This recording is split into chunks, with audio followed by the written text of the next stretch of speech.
We have with us tonight the Italian Minister for the Economy and Finance, Padoan. Of course, in Europe also, we're in the midst of an extraordinary moment of a rise in these populist parties throughout the continent. In Italy, of course, has one of the biggest populist parties in Europe with the Five Star Movement, in addition to other parties as well that are strongly Eurosceptical. What is the risk, particularly in the economy, of this surge in populism?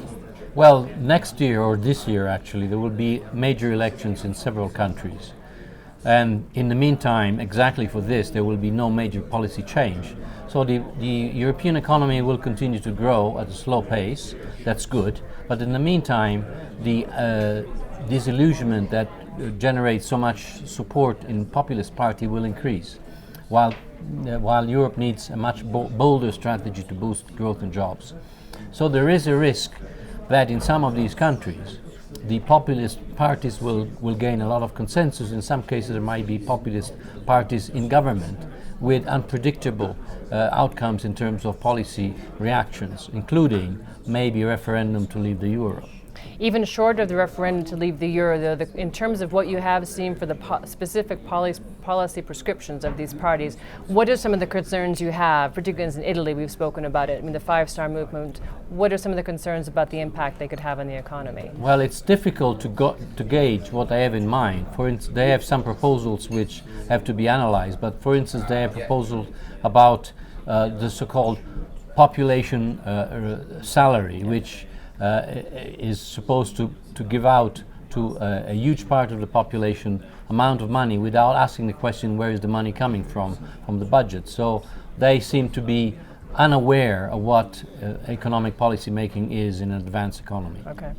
And of course, in Italy, one of the most urgent questions is the state and the health of the banking system. You had a major intervention over Christmas, clearly with Monte dei Paschi, to resolve the situation that had been going on for a long time. What is the banking system's health now? Do you consider it still a problem for the underlying economy? The Italian banking system is improving. There are a few critical cases which are being dealt with. Let me remind that UniCredit, which is not a crisis situation, has announced what appears to be a successful capital increase by 13 billion. Monte Paschi will be addressed by this new precautionary recap instrument, which has been put in place by the government in full agreement with European Union and Commission regulation.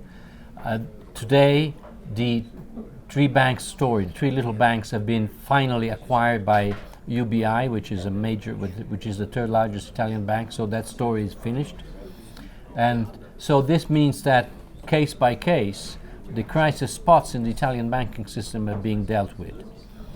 There is still a general problem with excessive NPLs in the bank's balance sheets, but we are confident that as growth resumes and becomes more constant, the bank's balance sheets will be cleaned by market operation, and the Italian banking system will return to more normal operational standards. Thank you very much. We appreciate it. Thank you.